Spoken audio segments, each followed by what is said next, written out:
इस सर्वदलीय बैठक के माध्यम से मैं शहीदों के परिवारों को भी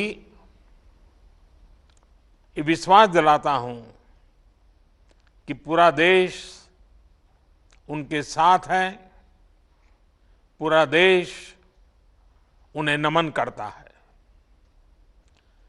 साथियों, पूर्वी लद्दाख में जो हुआ उसको लेकर आपने रक्षा मंत्री जी और विदेश मंत्री जी को सुना भी और प्रेजेंटेशन को भी देखा। न वहां कोई हमारी सीमा में घुस आया है, न ही कोई घुसा हुआ है, न ही हमारी कोई पोस्ट किसी दूसरे के कब्जे में है।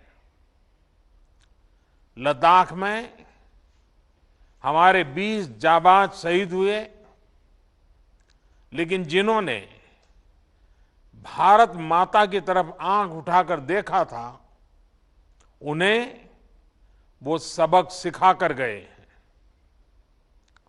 उनका ये शौर्य, ये बलिदान हमेशा हर भारतीय के मन में अमिट रहेगा। साथियों, निश्चित तौर पर चीन द्वारा एलएसी पर जो किया गया है, उससे पूरा देश आहत है, आक्रोशित है। ये भावना हमारी इस चर्चा के दौरान भी आप सबके माध्यम से बार बार प्रकट हुई है। मैं आपको भी आश्वस्त कर रहा हूं कि हमारी सेना देश की रक्षा के लिए कोई कसर नहीं छोड़ रही है। डिप्लॉयमेंट हो, एक्शन हो, काउंटर एक्शन हो, जल थल नभ में हमारी सेनाओं को देश की रक्षा के लिए जो करना है वो कर रही है। आज हमारे पास ये कैपेबिलिटी है कि कोई भी हमारी 1 इंच जमीन की तरफ आंख उठाकर भी नहीं देख सकता। आज भारत की सेनाएं हर सेक्टर में एक साथ मूव करने में पूरी तरह सक्षम है। ऐसे में हमने जहां एक तरफ सेना को अपने स्तर पर उचित कदम उठाने की छूट दी है, वहीं दूसरी तरफ डिप्लोमेटिक माध्यमों से भी चीन को अपनी बात दो टूक स्पष्ट कर दी है। भारत पीस और फ्रेंडशिप चाहता है, लेकिन अपनी सॉवरेनिटी की रक्षा हमारे लिए सर्वोपरि है और आप सबने भी इसी भाव को प्रकट किया है। साथियों, बीते 5 वर्षों में देश ने अपनी सीमाओं को सुरक्षित करने के लिए बॉर्डर एरिया में इंफ्रास्ट्रक्चर डेवलपमेंट को प्राथमिकता दी है। हमारी सेनाओं की दूसरी आवश्यकताओं जैसे फाइटर प्लेन्स, आधुनिक हेलीकॉप्टर, मिसाइल डिफेंस सिस्टम आदि पर भी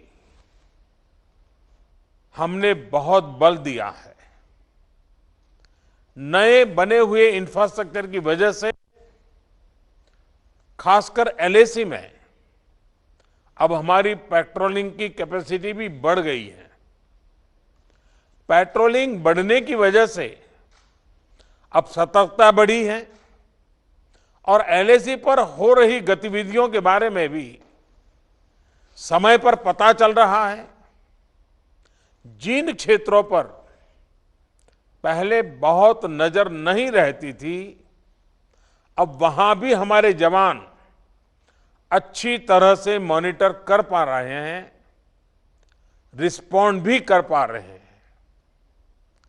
अब तक जिनको कोई पूछता नहीं था, कोई रोकता टोकता नहीं था, अब हमारे जवान डगर डगर पर उन्हें रोकते हैं, उन्हें टोकते हैं। बेहतर हो रहे इंफ्रास्ट्रक्चर से एक मदद ये भी मिली है कि हमारे जवान जो उस कठिन परिस्थिति में वहां तैनात रहते हैं, उन्हें साजो सामान पहुंचाने में आसानी हुई है। साथियों, राष्ट्रहित, देशवासियों का हित हमेशा हम सभी की सर्वोच्च प्राथमिकता रही है। चाहे ट्रेड हो, कनेक्टिविटी हो, काउंटर टेररिज्म हो, भारत ने कभी किसी बाहरी दबाव को स्वीकार नहीं किया है। राष्ट्रीय सुरक्षा के लिए जो भी जरूरी कार्य है, जो भी जरूरी इंफ्रास्ट्रक्चर का निर्माण है, उसे इसी तरह तेज गति से आगे भी किया जाता रहेगा। मैं आप सभी को, सभी राजनीतिक दलों को फिर से आश्वस्त करता हूं कि हमारी सेनाएं सीमाओं की रक्षा करने में पूरी तरह सक्षम है। हमने उन्हें यथोचित कार्रवाई के लिए पूरी छूट दी हुई है। आप सभी ने इस बैठक के लिए अपना समय दिया, अपने मूल्यवान सुझाव दिए। इसके लिए मैं सभी दलों का, आप सभी नेतृत्वगण का हृदय से बहुत बहुत आभार व्यक्त करता हूं और आपके सुझाव आगे की रणनीति में बहुत लाभकर्ता होंगे, ये मुझे पूरा विश्वास है। मैं फिर एक बार इस एकता का संदेश देने में आप जो बढ़ चढ़ करके आगे आए हैं, वे सेना का मोरल तो बढ़ाएगा, देश के लोगों की हिम्मत बढ़ाएगा, लेकिन दुनिया को भी जो संदेश जाना चाहिए वो पहुंचेगा। और इसलिए आज की मीटिंग में आपकी सकारात्मक भूमिका का बहुत मूल्य है, उसका बहुत ऐतिहासिक महत्व है। और इसलिए भी आप सभी अभिनंदन के अधिकारी हैं। मैं फिर एक बार आप सबका धन्यवाद करता हूं। नमस्कार।